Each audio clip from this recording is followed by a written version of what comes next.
Hey guys, the video today didn't work, so I'm going to go through and show you how to solve each of these equations. So first we have to recognize that the directions are up here, solving radical equations. All that means is that you're going to see some type of radical in the problem. It might be the square root, the cubed root, the fourth root. Those right here, square root, cubed root, fourth root.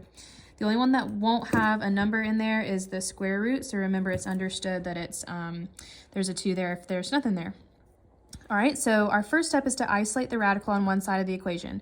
If there's something like the square root of something minus 4 equals 8, then we have to get rid of that 4 first, okay? So then we'll have the radical equals 12. And then we'll, step 2 is we're gonna raise each side of the equation to the power of the index. And what this means is this is telling us to do the inverse. This is our inverse step, okay? So what that means is that if you have a square root, the inverse of this is squaring. If you have a cubed root, the inverse of that is cubing. If you have a fourth root, the inverse of that is taking it to the power of 4. And what you do to one side, you have to do to the other. And then you'll solve the remaining equation and check for extraneous solutions. Extraneous means invalid. All right, so let's start out with number 1. So what we have is the square root of 8x plus 8 minus 20 equals negative 12. So what we'll do first is we will get rid of that 20. And we'll be left with 8x plus 8 on the left and 8 on the right. What we'll do next is, so we've done step 1, isolate the radical. So see how it's all by itself. Step 2, raise each side to the power of the index. Well, the index isn't written, which means that there is a little invisible 2. So now I'm going to take both sides and I'm going to raise it to the power of 2. And what this does is this is called the inverse, which undoes that square root, is this guy and this guy are going to kind of cancel out, so that we're left with 8x plus 8 by itself, and 8 squared, 8 times 8 makes 64. This is a regular 2-step equation now. I'm going to subtract 8 from both sides to get 8x equals 56. 8 is being multiplied by x, so we want to undo that with division. And we get x equals 56 divided by 8 is 7. Okay, this is what we do to check. All right, so to check, we are going to plug in 7 for our x. And we are going to type in the left side of the equation, or whatever side has the x in it. So notice that here's the x, so I type in this side of the equation. Now here's how to do it on the calculator. So I'm going to take this square root, second, x squared, if you're on a Casio, it's the shift and then x squared, which is like somewhere up here. And then 8. Now I can do parentheses 7, or I can do times 7. Either way, oops. 8 times 7, and then plus 8. Now to get out of the radical, I have to kind of scroll out and then do minus 20. I get negative 12. What this means is that both sides of the equation are equal to negative 12 with my x value plugged in. And what this means is that this answer is correct. And this is called a valid solution. So this is not extraneous, which we will get to in a bit. So that's number 1. We're going to speed through some of these, and I'm going to try to explain as best I can. For number 2, we want to solve for m, right? Just like we were solving for x up here. But the way we solve for m is that we have to isolate the radical. So I'm going to subtract 3 from both sides first. That gets rid of this. We're still left with that negative. 4th root of m equals 0 minus 3, negative 3. This is really negative 1 times the 4th root of m. So I'm going to divide, which is the inverse of multiply, by that negative 1. These two cancel. We are left with the 4th root of m equal to positive 3. I'm now going to raise it to the power of the index. The index is 4, so I raise it to the 4th. I'm only left with m.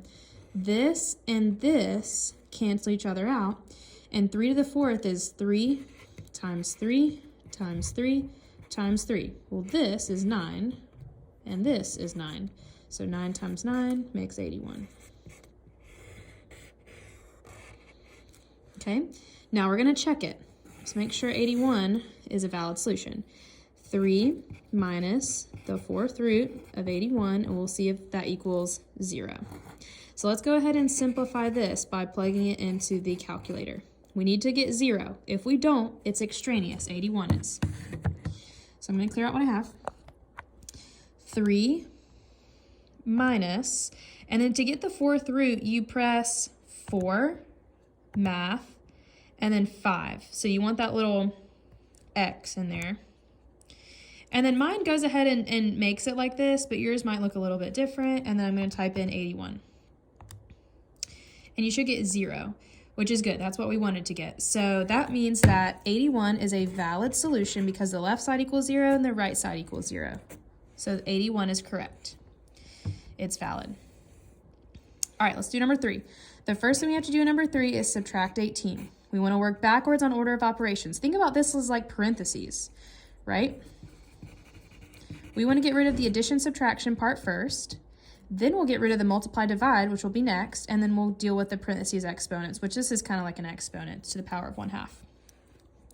So we have -4 square root of 43 minus 3x equals -20. Now we'll do the opposite of multiply because this is -4 times, so we'll divide by -4. So all we have on the left side is 43 minus 3x equals +5. What we've done is isolate the radical. Check. Number 2, raise each side of the equation to the power of the index. So I'm going to raise this to the power of 2. So we have 43 minus 3x equals 25. This is a regular 2-step equation now. So I'm going to subtract 43, -3x equals -18, and then I'm going to divide by -3. And x equals 6.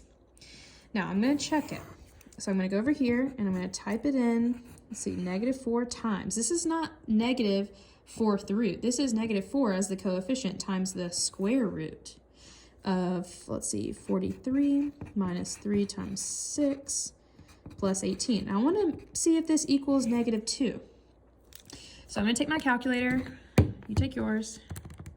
I'm going to do -4 times the square root of 43 minus 3 times 6. Now I could do times 6 or I could do parentheses 6. But I got to get out of the square root and then do plus 18 in order to get -2. So the left side equals -2 and the right side equals -2, which means this is a valid solution, x equals 6. Let's flip over to the back and let's do these 4 problems. For number 4, what you want to do first is recognize that anything raised to the power of 1/2 is just the square root of. So go ahead and rewrite the right side like that. Now what we're going to do is divide by -9 first to get 4 equals the square root of c minus 12. Then we're going to raise each side to the power of the index to get 16 equals c minus 12. And then we're going to add our 12. Now we're going to check it. We're doing the side that has the variable in it. So you can either do 28 minus 12 raised to the power of 1/2. Make sure to put that in parentheses if you're on a calculator, because I'll show you in just a second. Or you can do raised to the power of 0.5, which is also 1/2. Now, if you're like, Miss Muse, I thought we were doing the square root. We are. So you could also do this. These mean the same thing. All right, so let's go ahead and type it in. -9 times the square root of 28 minus 12. Enter. That equals -36. Is that what we wanted? Yes. So what this means is that our answer is valid. Box it up, put a little check by it. Now let's get to a problem where it's going to give us an extraneous solution. So this one I think is going to give us extraneous solution. First thing we want to do is add 9. So we have the 4th root of 8k plus 12 equals -2. Okay, what we'll do now is we've isolated the radical, raise it to the power of the index. 8k plus 12 equals, put -2 in the parentheses, raise it to the power of 4, 16.